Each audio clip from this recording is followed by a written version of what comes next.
ইসলাম তোদেরকে তোদের জন্মের তারিখ লেখার ডেট ঠিক করে দিছে। সুবহানাল্লাহ। ইসলাম হিজরি সন চালু করছে। ইসলাম তারিখ সর্বপ্রথম চিঠির মধ্যে তারিখ বসানো ইসলাম চালু করছে। ইসলাম মানুষকে নিরাপত্তা দেওয়া দান করছে। ইসলাম মানুষকে মানুষ বানানো শিখাইছে। ইসলাম আর শরীয়ত যদি মানুষের মধ্যে না থাকতো, মানুষ কুকুর আর বিলাল আর হাইওয়ান জানোয়ারের মতো হয়ে যেত। ইসলাম মানুষের মৃত্যুর পরে তার লাশের সাথে ইজ্জত আর সম্মান প্রদর্শন করে একজন মানুষকে দোয়া কালমা পড়া ইজ্জতের সাথে কবরে ঢুকানো, এটা প্রতিষ্ঠিত করে দিয়েছে। সুবহানাল্লাহ। ইসলাম কি দেয় নাই? ইসলাম মা বোনদের ইজ্জতের নিরাপত্তা দিছে। ইসলাম আমানতদারি দিছে। সুতরাং এই কথা বলার কোনো সুযোগ নাই। ইসলাম কি দিয়েছে? এই জুমাটা আরবি নববর্ষের সর্বপ্রথম জুমা। সুবহানাল্লাহ। আরবি নববর্ষের সর্বপ্রথম জুমা, মুহররম মাসের সর্বপ্রথম জুমায় আল্লাহ আমাদেরকে আসার বসার তৌফিক দান করছেন। আমরা তো বাংলা পহেলা বৈশাখকে খুব গুরুত্ব দেই। বাংলা নববর্ষ, ইংরেজি নববর্ষকে তো কথাই নাই। হ্যাপি নিউ ইয়ার বছরের শুরুকে জানানোর জন্য, এটাকে বরণ করার জন্য আগ থেকে আমরা অপেক্ষা করতে থাকি এবং এটার জন্য পূর্ব প্রস্তুতি গ্রহণ করতে থাকি। কিন্তু আফসোসের বিষয় হইল আরবি মাস সম্পর্কে আমরা একদম উদাসীন, একদম বেখবর, কোনো খবর নাই। অথচ এই আরবি মাসের হিসাব রাখা মুসলমানদের জন্য ফরজে কিফায়া। জানাজার নামাজ যেমন ফরজে কিফায়া, কিছু মানুষ আদায় করে দিলে সকলের পক্ষ থেকে আদায় হয়ে যায়, ঠিক মুহররম মাসের আরবি মাসের হিসাব রাখাও ফরজে কিফায়া। সকলের পক্ষ থেকে যদি কয়েকজন মানুষ হিসাব রাখে তাহলে এই ফরজ আদায় হয়ে যাবে। যদি কেউ এর গণনা না করে, হিসাব না রাখে, তাহলে সকলেই গুনাহগার হবে। আলহামদুলিল্লাহ, এখনো আল্লাহ তাআলা এই সমাজের মধ্যে অনেক মানুষকে এমন রেখেছেন যারা আরবি মাসের হিসাব অনুযায়ী চলে। আলহামদুলিল্লাহ, যাদের মাসে আরবি, যারা বিশেষ করে যারা ইবাদত বন্দেগী করে, মসজিদের সাথে যাদের সম্পর্ক আছে, আলেম ওলামাদের যাদের সাথে সম্পর্ক যাদের আছে, এরা আরবি হিসাবের প্রতি গুরুত্ব দেয়, রাখে। যাই হোক, মুহররম মাসের প্রথম জুমায় আল্লাহ আমাদেরকে শরীক করছেন। আজকে মুহররম মাসের 5 তারিখ। আগামী 17 তারিখ বুধবার, এই বুধবারে হইল আশুরা, অর্থাৎ মুহররমের 10 তারিখ। আশারা শব্দের অর্থ হইল 10। এই আশারাত থেকে আসছে আশুরা। মুহররম মাসের 10 তারিখ আশুরার দিন। আমরা মুহররম শব্দের অর্থ অনেকের আমাদের জানা নাই। মুহররম শব্দের অর্থ হইল সম্মানিত বা নিষিদ্ধ। এই মাসকে আল্লাহ অনেক মর্যাদা দান করছেন, সম্মানিত দান, সম্মান দান করছেন। কারণ আল্লাহ কোরআনের মধ্যে বলেন, ইন্না ইদ্দাতাশ শুহুরি ইনদাল্লাহি 12 শাহরান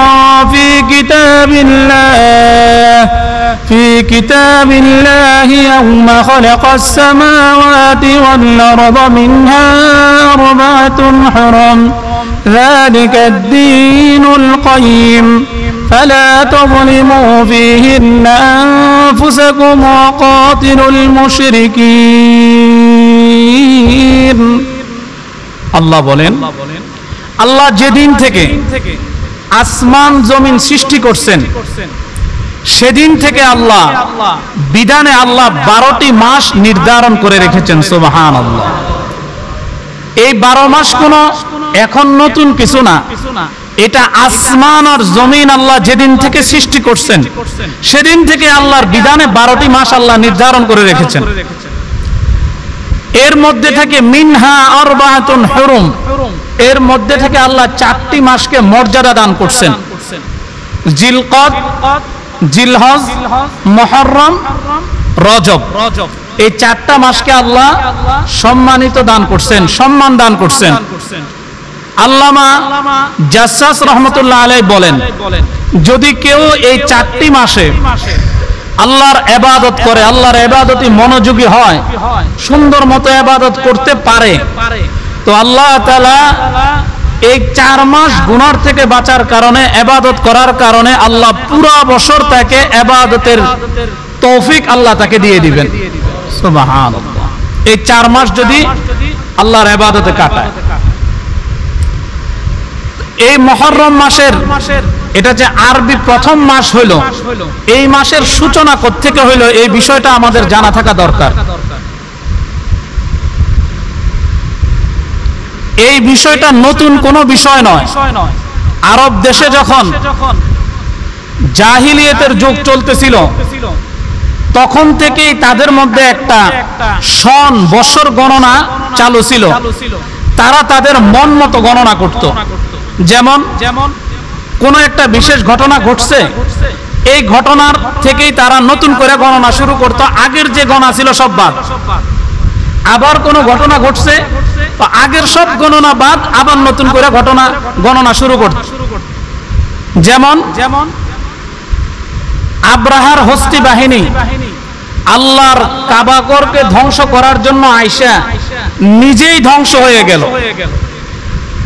আরব দেশের লোকেরা এই ঘটনা ঘটার পর পূর্বের যত গণনা ছিল সবগুলিকে বাদ দিয়া এই আব্রাহার ধ্বংসের দিন থেকে শুরু করে নিয়ে তারা গণনা শুরু করছে।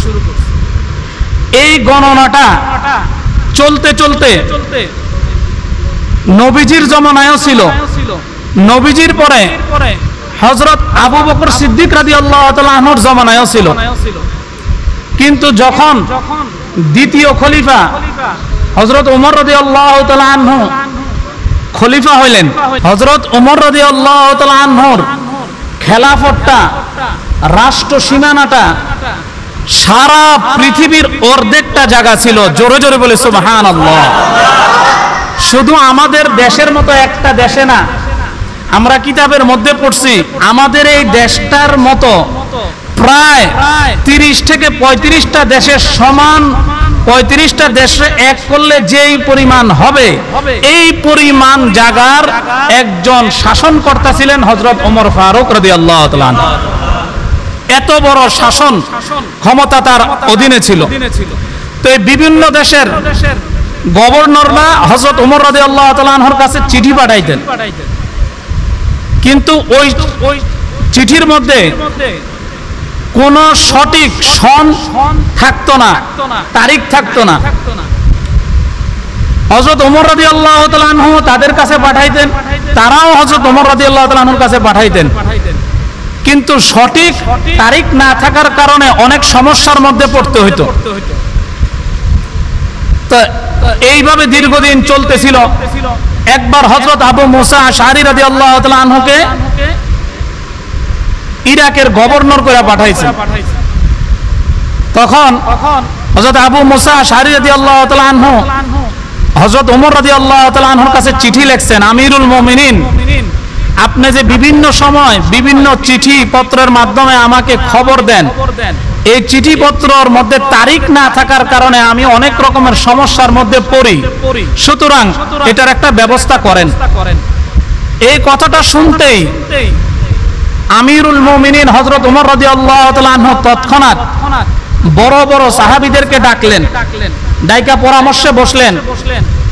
এদের মধ্যে থেকে নেতৃস্থানীয় সাহাবীরা যারা ছিল, হযরত উসমান গনি রাদিয়াল্লাহু তাআলা আনহু, হযরত আলী রাদিয়াল্লাহু তাআলা আনহু সহ আরো বড় বড় সাহাবায়ে কেরাম পরামর্শে বসলেন। এখন পরামর্শের মধ্যে এক একজনে এক এক রকম খেয়াল দিতেছেন হিজরি সন কোন মাস থেকে চালু করা যায়।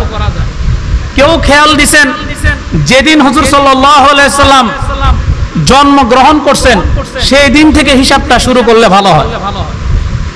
আবার কেউ পরামর্শ দিলেন যেদিন হুজুর সাল্লাল্লাহু আলাইহি সাল্লাম এই পৃথিবী ছেড়ে ইন্তেকাল করছেন, ওফাত করছেন, সেদিন থেকে হিজরি গণনা চালু করলে ভালো হয়। এরকম আরো অনেক অনেক খেয়াল দিলেন। হযরত ওমর রাদিয়াল্লাহু তাআলা আনহু সবগুলি খেয়ালকে বাদ করে দিয়েছে, কোনোটাই গ্রহণ করলেন না, সব নাকচ করে দিলেন।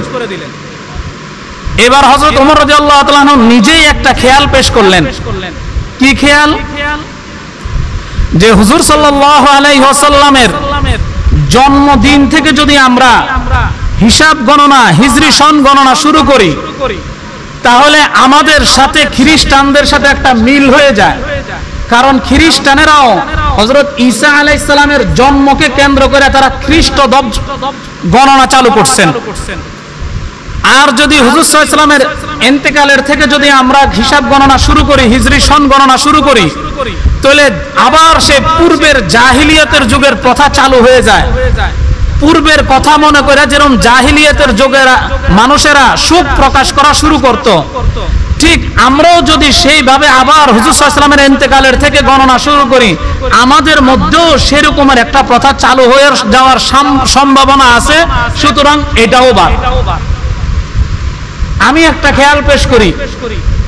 আমার খেয়াল হইল, যেদিন থেকে মুসলমানদের জামাত মক্কা থেকে হিজরত করছেন, সেই হিজরতের সন থেকে যদি গণনা, হিজরতের মাস থেকে যদি গণনা শুরু করা হয়, তাহলে কেমন হয়?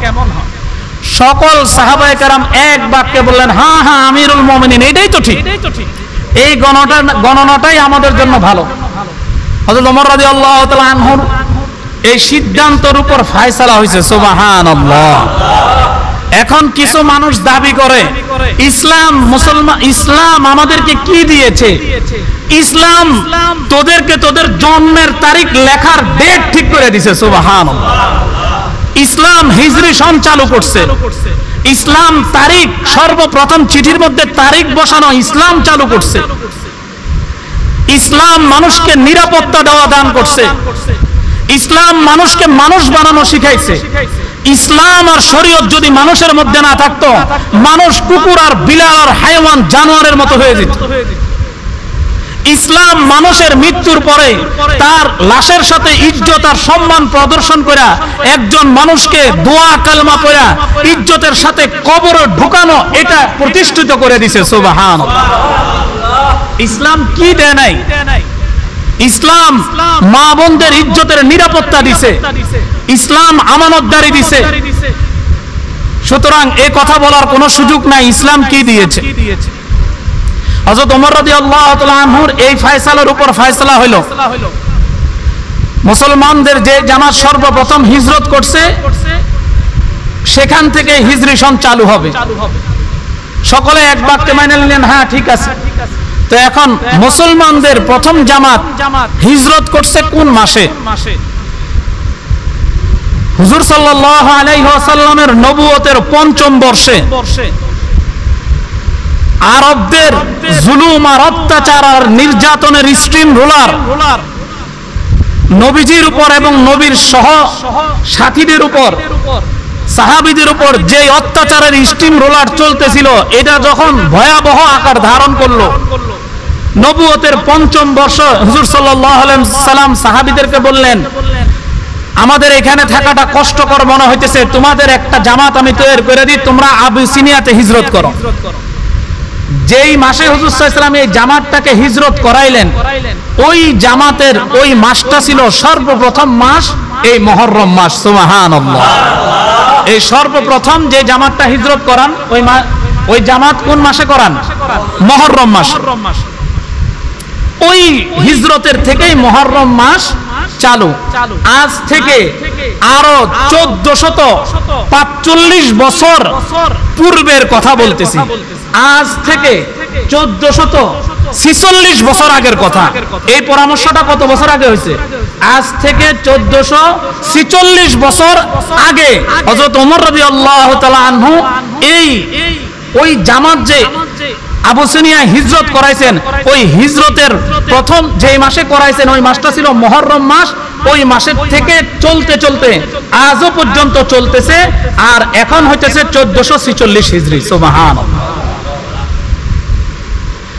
এখন প্রশ্ন আসে, হুজুর সাল্লাল্লাহু আলাইহি ওয়াসাল্লাম তো মুহররম মাসে হিজরত করে নাই, হুজুর সাল্লাল্লাহু আলাইহি সাল্লাম করছে রবিউল আউয়াল মাসে হিজরত, তাহলে ইসলামের প্রথম মাস মুহররম হলো কেন?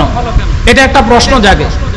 এই প্রশ্নের জবাব মুহাদ্দিসিনে কেরাম দিবেন যে হুজুর সাল্লাল্লাহু আলাইহি ওয়াসাল্লাম তখন যেই জামাতটা মক্কা থেকে মদিনায় প্রথম যেই জামাতটা পাঠাইছিলেন, ওই জামাতটা মুহররম মাসে পাঠাইছিলেন।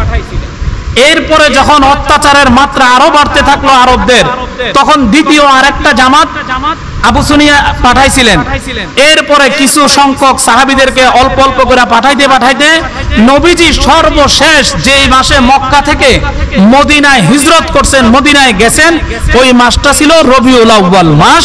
কিন্তু ওই মাসকে গণনার মধ্যে আনে নাই, আনছে সর্বপ্রথম যেই জামাতটা মক্কা থেকে আবিসিনিয়ায় হিজরত করছেন, ওই জামাতের হিজরতের গণনা অনুযায়ী হিজরি সন চালু হয়েছে। সুবহানাল্লাহ। এই প্রশ্নের জবাব হলো এটা। এখন হযরত ওমর রাদিয়াল্লাহু তাআলা আনহুর এই সময়কে, যেই সময় ইসলাম নির্ধারণ করে দিয়েছেন, আল্লাহ নির্ধারণ করে দিয়েছেন, এই সময়ের মধ্যে যদি কেউ আঙ্গুল তুলে, এই সময়ের ব্যাপারে যদি কোনো মানুষ সময়ের বিরুদ্ধে অথবা এই সনের বিরুদ্ধে কথা বলে, তখন মানুষের অবস্থা হইব খুব ভয়াবহ। যেমন আমাদের দেশে আরো অনেক বছর আগে সকাল 9টায় বাজতো 10টা, এমন একটা সময় নাড়াচাড়া হয়েছিল না? আবার 10টায় বাজতো 11টা, নাড়াচাড়া হইতো না? হয়েছিল তো। এই নাড়াচাড়া হওয়ার কারণে মানুষে কেউ কারোর দাওয়াত দিলে, কেউ কারোর সময় দিলে জিজ্ঞাসা করতো কোন 9টা, এখনকার 9টা না আগের 9টা? ঠিক কিনা জোরে বলেন? এখনকার 11টা না আগের 11টা, এটা জিজ্ঞাসা করতো। মানুষ বিড়ম্বনায় পড়ে গেছিল। এই বিড়ম্বনায় পড়ে যাওয়ার কারণে শেষ পর্যন্ত সরকার বাধ্য হইয়া আগের যে সময় আল্লাহ নির্ধারণ করে দিয়েছিলেন ওই সময় ফিরে আসছে। সুবহানাল্লাহ। সুতরাং মানুষের বানানো কোন সময় মানুষের জন্য উপকার নয়। আল্লাহ যে সময় আর যে সন নির্ধারণ করে দিয়েছেন এটাই মানুষের জন্য উপকার। ঠিক কিনা? এটার একটা গল্প আছে। এক লোকে একটা মাছ কিনছে বাজার থেকে। মাছ কিনা আগের দিনে তো বাজারে না নিয়ে মাছের গলার মধ্যে রশি বাইন্ধা নিয়ে যেত। ওই বেটায়ও মাছ কিনা রশির মধ্যে ঝুলাইয়া মাছ যখন নিয়ে আসতেছে, এখন মানুষে তারে বারবার জিজ্ঞাসা করতেছে, ভাই মাছ কত, ভাই মাছ কত? তো এই লোকে মাছ কত আর এটার উত্তর দিতে দিতে বেটায় পেরেশান হয়ে গেছে। তো বেটায় জিদ করে কিনছে কি, একটা ব্যাগ কিনছে। তো ব্যাগ কিনা যখন মাছটা ব্যাগে লইছে, এখন রাস্তা দিয়ে যখন যায় মানুষে জিজ্ঞাসা, কিও মিয়া ব্যাগের ভিতরে কি? বেটাকে হইল নি কারবার। আগে তো মাছের কথা জিজ্ঞাইতো, এখন তো মাছের কথা বাদ দিয়ে জিজ্ঞাসা, ব্যাগ কত দিয়ে কিনছেন, ব্যাগের ভিতরে কি? এই উত্তর দিতে দিতে উত্তর বাড়লো না কমলো? বাড়লো। ঠিক সময় যখন সরকার নাড়াই দিছে, তো বিড়ম্বনা বাড়ছে, কমে নাই। ঠিক কিনা জোরে বলেন? এই জন্য আল্লাহ বলেন, ইন্না ইদ্দাতাশ শুহুরি ইনদাল্লাহি 12 শাহরান ফি কিতাবিল্লাহি ইয়াওমা খালাকাস সামাওয়াতি ওয়াল আরদা মিনহা আরবা'তুন হুরুম যালিকা ad-দীনুল কাইয়্যিম فلا تظلموا فيهن أنفسكم وقاتلوا المشركين। আল্লাহ বলেন, মানুষের জন্য আমি আমার বিধানের মধ্যে 12টি মাস নির্ধারণ করে দিয়েছি, আর এই 12টি মাসের মধ্যে 4টি মাস আমি মানুষের জন্য, 4টি মাসকে আবার এর চেয়ে বেশি উচ্চ মর্যাদা আমি দান করছি। এর মধ্যে একটা হলো জিলকদ, দ্বিতীয়টা হলো জিলহজ, তৃতীয়টা হলো মুহররম, চতুর্থটা হলো রজব। আর এই দিনের মধ্যে সময় আছে না নাই? আছে না নাই? জোরে বলেন। আছে। দিনের মধ্যে সময় আছে। সুতরাং দিন, সময়, সন এগুলি আল্লাহ যেটা নির্ধারণ করে দিয়েছেন এটাই ঠিক। মানুষ যখন করতে যাবে তখনই বেজার লাগবে। হুজুর সাল্লাল্লাহু আলাইহি ওয়াসাল্লামের এই বিধান যখন মানুষের মধ্যে চলতেছিল, মানুষ শান্তি ছিল। এই আশুরার দিন চলতে চলতে চলতে চলতে আজ আমাদের মধ্যেও আয়সা এই আশুরার সময় পৌঁছছে। মুহররম মাসের 10 তারিখে আশুরা। এই আশুরার মধ্যে ইতিহাসের মধ্যে লেখা আছে এই দিনে অনেক ঘটনা ঘটাইছেন আল্লাহ তাআলা। ইতিহাস সাক্ষী আছে এই দিনে বহু ঘটনা ঘটছে। যেমন এই দিনে, এই আশুরার দিনে হযরত আদম আলাইহিস সালামকে আল্লাহ যেই দিন সৃষ্টি করছেন সেই দিনটা ছিল 10ই মুহররম, আশুরার দিন। হযরত আদম আলাইহিস সালামের তওবা আল্লাহ যেদিন কবুল করছিলেন সেই দিনটাও ছিল 10ই মুহররম, আশুরার দিন। হযরত নূহ আলাইহিস সালামের বন্যার সময় পুরা দুনিয়া প্লাবন হয়ে গেছে। হযরত নূহ আলাইহিস সালাম কিস্তি নিয়ে সারা দুনিয়া সফর করছেন। ওই কিস্তি যখন স্থির হয়েছে জুদি পাহাড়ের উপর, যেই দিন থামছে ওই দিনটা ছিল 10ই মুহররম, আশুরার দিন। সুবহানাল্লাহ। হযরত মূসা আলাইহিস সালামকে যে কি পরিমাণ অত্যাচার আর জুলুম ফেরাউনে করছে মূসা আলাইহিস সালামের উপর, এই ফেরাউনের অত্যাচার থেকে মূসা আলাইহিস সালামকে আল্লাহ যেই দিন নাজাত দিছিলেন ওই দিনটাও ছিল 10ই মুহররম, আশুরার দিন। এরপরে ফেরাউনরে আল্লাহ তাআলা যেই দিন নীল নদের মধ্যে চুবাইয়া মারছেন ওই দিনটাও ছিল 10ই মুহররম, আশুরার দিন। জোরে জোরে কোন সুবহানাল্লাহ। হযরত ঈসা আলাইহিস সালাম যেদিন দুনিয়াতে জন্মগ্রহণ করছিলেন ওই দিনটাও ছিল 10ই মুহররম, আশুরার দিন। হযরত ঈসা আলাইহিস সালামকে যখন আল্লাহ জমিন থেকে সশরীরে আসমানে উঠায় নিয়েছিলেন ওই দিনটাও ছিল 10ই মুহররম, আশুরার দিন। হযরত ইউনূস আলাইহিস সালামকে মাছে গিলে ফেলছিল, হজম করতে পারে নাই, মাছ বমি করে দিছিল। যেই দিন মাছ বমি করে দিছে হযরত ঈসা আলাইহিস সালাম, হযরত নূহ আলাইহিস সালাম মাছের পেট থেকে বাইর হইছে সেই দিনটাও ছিল 10ই মুহররম, আশুরার দিন। হযরত ইউসুফ আলাইহিস সালামের ভাইয়েরা হযরত ইউসুফ আলাইহিস সালামকে কুয়ার মধ্যে ফেলাই দিছে। এই কুয়ার থেকে হযরত ইউসুফ আলাইহিস সালাম যেদিন মুক্তি দান করছেন, কুয়ার থেকে বাইর হইছেন ওই দিনটাও ছিল 10ই মুহররম, আশুরার দিন। হযরত ইব্রাহিম আলাইহিস সালাম যেদিন পৃথিবীতে জন্মগ্রহণ করছিলেন ওই দিনটাও ছিল 10ই মুহররম, আশুরার দিন। হযরত ইব্রাহিম আলাইহিস সালামকে নমরুদের অগ্নিকুণ্ড থেকে যেদিন আল্লাহ মুক্তি দিয়েছিলেন ওই দিনটাও ছিল মুহররমের 10 তারিখ, আশুরার দিন। সুবহানাল্লাহ। হযরত সুলাইমান আলাইহিস সালামকে আল্লাহ সারা পৃথিবীর বাদশাহী দিছিলেন, যেই দিনটা দিছিলেন ওই দিনটাও 10ই মুহররম, আশুরার দিন। হযরত ইদ্রিস আলাইহিস সালামকে আল্লাহ জান্নাতের মধ্যে সশরীরে প্রবেশ করাইছিলেন, যেদিন করাইছিলেন ওই দিনটাও 10ই মুহররম, আশুরার দিন। সর্বশেষ এই পৃথিবীকে আল্লাহ যেই দিন শেষ করে দিবেন, আল্লাহ কিয়ামত ঘটাইবেন, কিতাবের মধ্যে আছে ওই দিনটাও 10ই মুহররম, আশুরার দিনেই হবে। এতগুলি ইতিহাসের স্মৃতি বিজড়িত ঘটনা আল্লাহ 10ই মুহররমের সাথে সম্পৃক্ত করছেন। আর এই 10ই মুহররমের মধ্যে আমাদেরকে এতগুলি ঘটনা স্মরণ করাই দিয়া আল্লাহ যে ইবাদত করার নির্দেশ দিবেন আমরা সেই ইবাদতের থেকে অনেক দূরে সরে আছি। অনেকে মনে করে, যেমন অনেকে মনে করে মুহররম আসলে মনে করে যে এই দিনটা শুধু কারবালা হযরত হুসাইন রাদিয়াল্লাহু তাআলা আনহুর হৃদয় বিতারক ঘটনা চর্চা করা আর কারবালার ঘটনার ইতিহাস আলোচনা করা, এটাই মনে হয় এই মুহররম মাসের তাৎপর্য। আসলে এটা না। এই মুহররম মাস তো আর হযরত হুসাইন রাদিয়াল্লাহু তাআলা আনহুর সময় থেকে শুরু হয় নাই, ঠিক কিনা জোরে বলেন?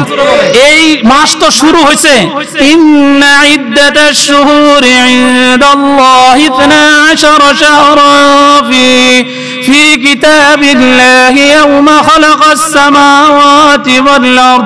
আল্লাহ আসমান আর জমিন সৃষ্টি করার সাথে সাথে আল্লাহ 12টি মাস নির্ধারণ করে দিয়েছেন। সুবহানাল্লাহ। সুতরাং আসমান জমিন যেদিন থেকে তৈরি হয়েছে ওই দিন থেকেই এই মুহররম মাসের সূচনা।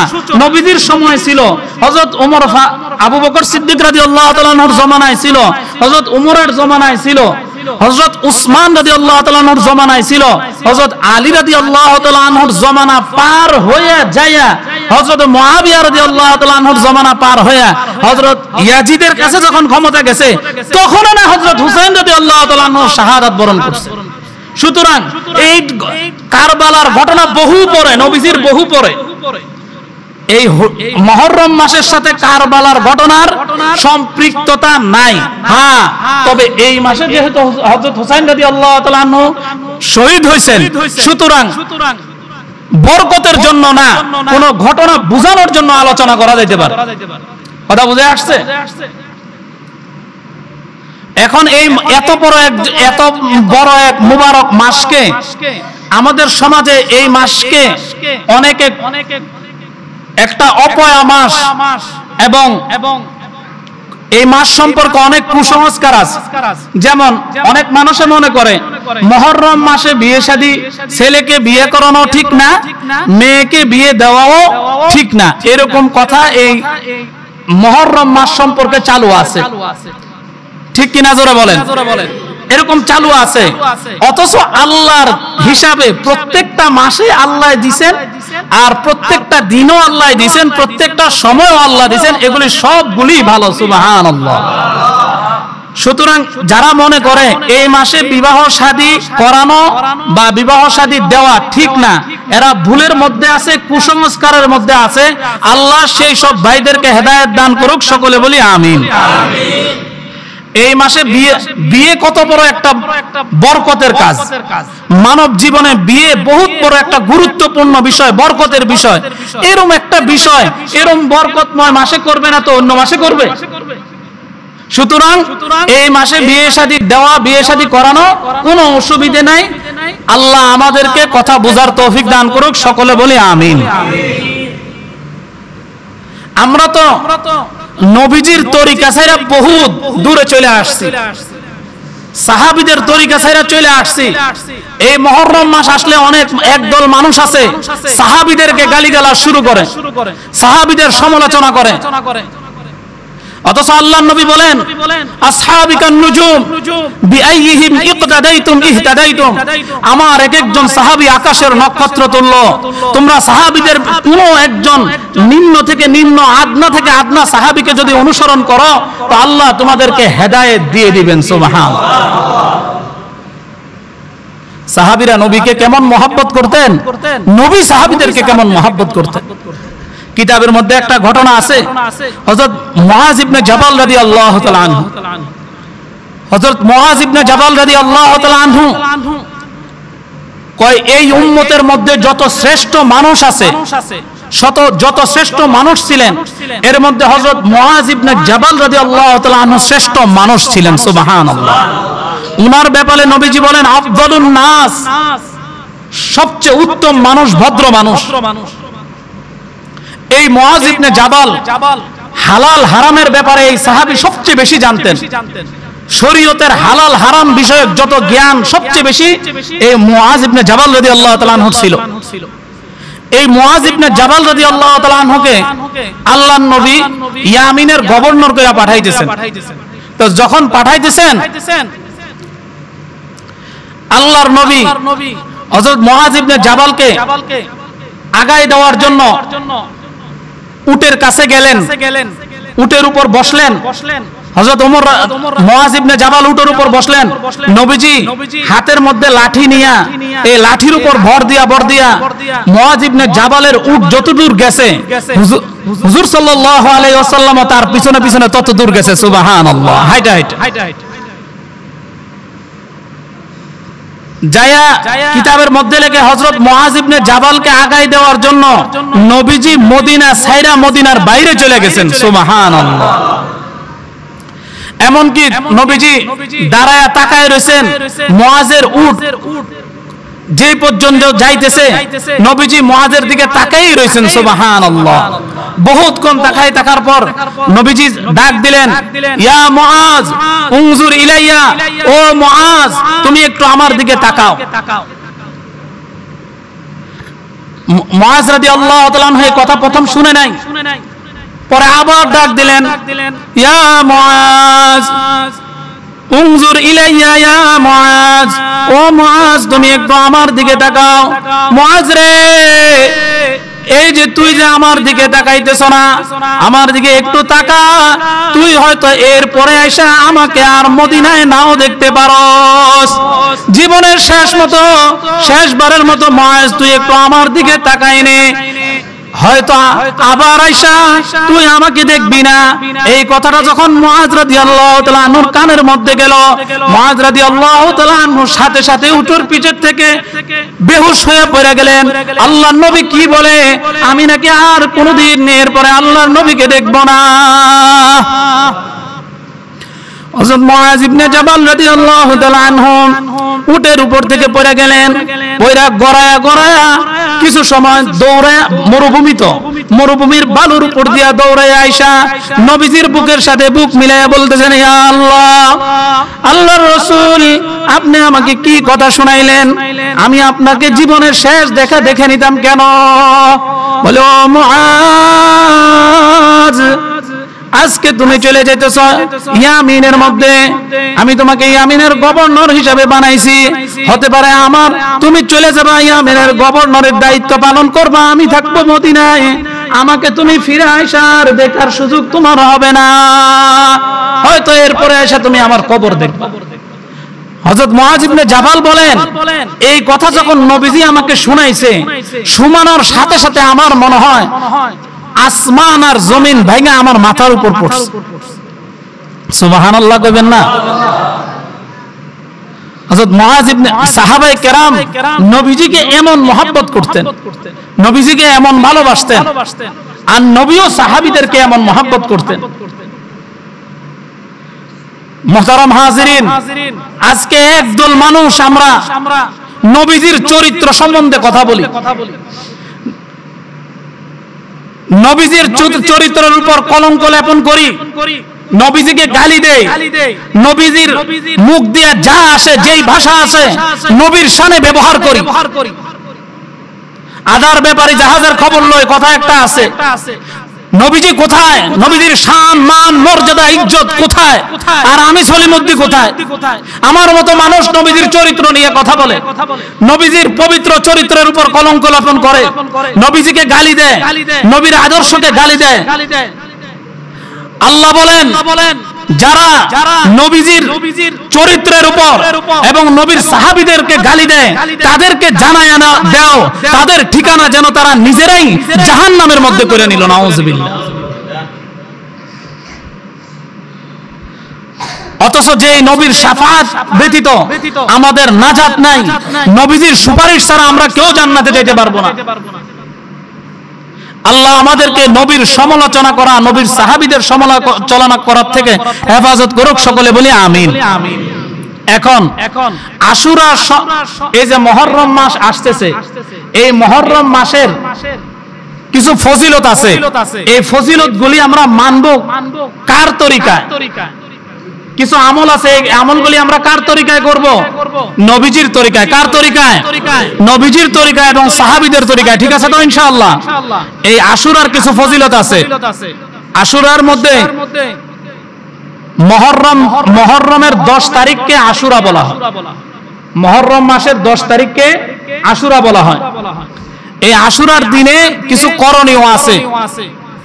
করণীয় কি? আল্লাহর নবী বলেন, আফদালুস সিয়ামি বা'দা রমাদান শাহরুল্লাহিল মুহররম। নবীজি বলেন, রমজানের রোজার পরে সর্বশ্রেষ্ঠ রোজা হলো আল্লাহর মাস মুহররমের রোজা। সকলে বলে সুবহানাল্লাহ। আশুরার দিনের আমল হলো রোজা রাখা। আশুরার দিনের আমল কি? রোজা রাখা। আম্মাজান আয়েশা রাদিয়াল্লাহু তাআলা আনহা বলেন, এই আশুরার রোজাটা রমজানের রোজা আসার পূর্বে পুরা বছরে এই একটা রোজাই ফরজ ছিল। সুবহানাল্লাহ। রমজানের রোজা ফরজ হওয়ার পূর্বে এই আশুরার রোজাই ফরজ ছিল। যখন রমজানের রোজা আসলো, আশুরার রোজাটা মানসুখ হয়ে গেল। কিন্তু মানসুখ হয়ে গেল সেই রোজার ফজিলত আর বরকত আল্লাহ আমাদের নবী হযরত মুহাম্মদ সাল্লাল্লাহু আলাইহি সাল্লামের উম্মতের জন্য রেখেই দিয়েছেন। সুবহানাল্লাহ। বাদ দেন নাই। তবে আল্লাহর নবী বলেন, রোজা তো রাখবা, কিন্তু সাথে একটা কাজ করতে হবে। কি? মুহররমের রোজা ইহুদিরা একটা রাখে, তোমরা একটা রাখবা না। তোমরা রাখবা কয়টা? দুইটা। এই রোজা রাখা তোমরা ইহুদিদের বিরুদ্ধাচরণ করো। হাদিস শরীফে নবীজি বলেন, সিয়ামু ইয়াউমা আশুরা ইন্নী আহতাসিবু আলাল্লাহি আন ইউকাফফিরা সানাতাল্লাতী ক্বাবলাহু। যে ব্যক্তি এই আশুরার রোজাটা রাখবে, নবীজি বলেন আমি আশা করি আল্লাহ তার অতীতের 1 বছরের গুনাহ মাফ করে দিবেন। সুবহানাল্লাহ। 1 বছরের সগীরা গুনাহ মাফ করে দিবেন। সুবহানাল্লাহ। তবে কবিরা গুনাহ না, কবিরা গুনার লাগা তওবা করতে হইব। মিথ্যা কথা কইছেন, জিনা করছেন, চুরি করছেন, ধোঁকা দিছেন, নামাজ পড়েন নাই, হক নষ্ট করছেন, যত কিছু আছে এগুলি শুধু যদি মনে করেন মুহররমের আশুরার 10 একটা রোজা রাখতে আল্লাহ তো কইছে অতীতের 1 বছরের গুনাহ মাফ করে দিব, তো হইছে তো একদিন রোজা রাখছে আর বাকি দিন যা আছে যত অন্যায় আছে অপরাধ আছে সব করি। আবার অনেকে এমন মনে করছে, এমনও কথা কয়, হুজুর আপনি তো বয়ান করছেন যে আশুরার রোজা রাখলে অতীতের 1 বছরের গুনাহ আল্লাহ মাফ করে দিব, হইছে তো আমি ফজরের নামাজ না পড়া বাইত ঘুমায় থাকবো, অসুবিধা কি? আল্লাহ তো অতীতের 1 বছর গুনাহ মাফ করে দিছে। বিষয়টা কি এরকম? জোরে বলেন এরকম না। নামাজ ছাড়া কবিরা গুনাহ, মিথ্যা কথা কওয়া কবিরা গুনাহ, ধোঁকা দেওয়া কবিরা গুনাহ। এই কবিরা গুনার ব্যাপারে তওবা করতে হবে, কিন্তু সগীরা গুনাহ আল্লাহ এই রোজার দ্বারা মাফ করে দিবেন। আল্লাহ আমাদেরকে এই রোজা রাখার তৌফিক দান করুক। হযরত ইবনে আব্বাস রাদিয়াল্লাহু তাআলা আনহু বর্ণনা করেন, নবীজি সাল্লাল্লাহু আলাইহি ওয়াসাল্লাম যখন মক্কা ছেড়ে মদিনায় গেছেন, মদিনায় যায়া দেখে যে ইহুদিরা রোজা রাখে আশুরার দিন, দেখে যে আশুরার দিন ইহুদিরা কি রাখে? রোজা রাখে। নবীজি ইহুদিদেরকে জিজ্ঞাসা করলেন, কি ব্যাপার, তোমরা আশুরার দিন রোজা রাখো কেন? ইহুদিরা উত্তর দিল, ইয়া রাসূলুল্লাহ, আশুরার দিন আমরা রোজা রাখি, হযরত মূসা আলাইহিস সালামকে আল্লাহ এই দিনে ফেরাউনের অত্যাচার থেকে মুক্তি দান করছেন, মূসা আলাইহিস সালামের সম্মানে আমরা এই রোজা রাখা থাকি। সুবহানাল্লাহ। বললেন আচ্ছা, এই জন্য মূসা আলাইহিস সালামের সম্মানে তোমরা এই রোজা রাখো, তাহলে তো তোমাদের চেয়ে বেশি হকদার হইলাম এই রোজা রাখার ব্যাপারে, তোমাদের চেয়ে বেশি হকদার আমি। সুবহানাল্লাহ। নবীজি বললেন, নাহনু হাক্কু বিমূসা মিনকুম ফাসামাহু ওয়া আমারা বিসিয়ামিহি। আরে তোমরা যদি এই কারণে রোজা রাখো, তাহলে তোমাদের চেয়ে বেশি হকদার হইলাম আমরা। সুবহানাল্লাহ।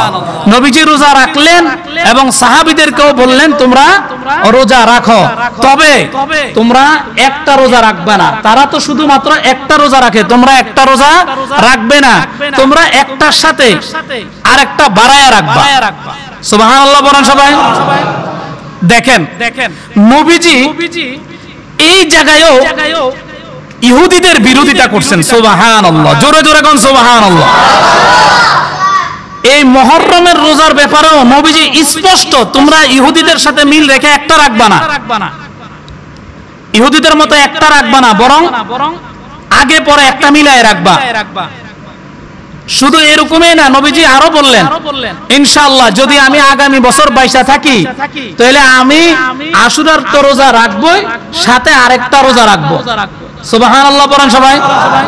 আরে নবীজি এর পরের বছর আর জীবিত ছিল, এর পরের বছর আর নবীজির জীবিত ছিল না, কিন্তু নবীজির ওই আদেশ আর হুকুম তো রয়েই গেছে। সুবহানাল্লাহ। তাহলে এখন আমরা রোজা রাখবো আগামী 17 তারিখ বুধবারে হলো আশুরা, আগামী 17 তারিখ বুধবারে হলো মুহররমের 10 তারিখ আশুরা। আমরা যারা রোজা রাখবো তারা আমরা বুধবারে তো রোজা রাখবোই, বৃহস্পতিবারে খায়া তো মঙ্গলবারে খায়া তো বুধবারে রোজা রাখবোই। পাশাপাশি হয়তো 9 তারিখে এর আগের দিন, আশুরার আগের দিন 9 মুহররম মঙ্গলবারে রোজা রাখবো আর বুধবারে রোজা রাখবো, তাহলে আমাদের দুইটা হয়ে যায়। আর যদি কেউ বুধবারে রোজা মঙ্গলবারে রোজা রাখতে না পারি, তাহলে বুধবারে রাখবো আর বৃহস্পতিবারে রাখবো। আল্লাহ আমাদেরকে এই রোজাগুলি রাখার তৌফিক দান করুক, সকলে বলি আমিন। এই মুহররম এই হলো মুহররমের আমল, রোজা রাখা, বেশি বেশি ইবাদত বন্দি করা, এটি হলো মুহররমের আমল। আর সবচেয়ে বড় আমল হলো 5 ওয়াক্ত নামাজ যথাসময়ে ওয়াক্ত মতো আদায় করা। আল্লাহ আমাদের সকলকে আমল করার তৌফিক দান করুক, সকলে বলে আমিন। মুহররম উপলক্ষে বর্জনীয় দেখবেন হুসাইন রাদিয়াল্লাহু তাআলা আনহুর শাহাদাতের জন্য কিছু মানুষ পেরেশান হইয়া নামাজ নাই, রোজা নাই, হজ নাই, যাকাত নাই, কিচ্ছু নাই, বউয়ের পর্দা নাই, কিছু নাই, হালাল হারাম কিচ্ছুর তমিজ নাই। একবারে হুসাইন রাদিয়াল্লাহু তাআলা আনহুর কারবালার শহীদের ঘটনায় এমন হাই হুতাশ হইয়া বড় বড় মাজারের মতো ঘর বানাইয়া, যেটাকে আরবি ভাষায় বলা হয় তাজিয়া, এই তাজিয়া মিছিল বাহির করে। এটা আপনারা দেখছেন কি দেখেন নাই? জোরে বলেন তো। বিশেষ করে শিয়া সম্প্রদায়ের লোকেরা এরকম করা সম্পূর্ণ হারাম। এবং এই মুহররমকে উসিলা করে সিন্নি পাকায়, এরপরে টাকা উঠাইয়া গ্রামের সবাই থেকে টাকা উঠাইয়া ধান চাল উঠাইয়া খিচুড়ি পাকায়। এই কথা কোনের লগে লগে কিছু মানুষ মনে মনে কি কইবে জানেননি? এই যে হুজুর এই যে খিচুড়ি খাওয়ার রাস্তাটা বন্ধ করে দিল, এই জন্যই হুজুরে ভাল লাগে না। এই কথাটা সত্য না মিথ্যা? জোরে কোন তো। আপনারা এই আছে এখানে এই মসজিদে আছে, কি কইবো জানেন?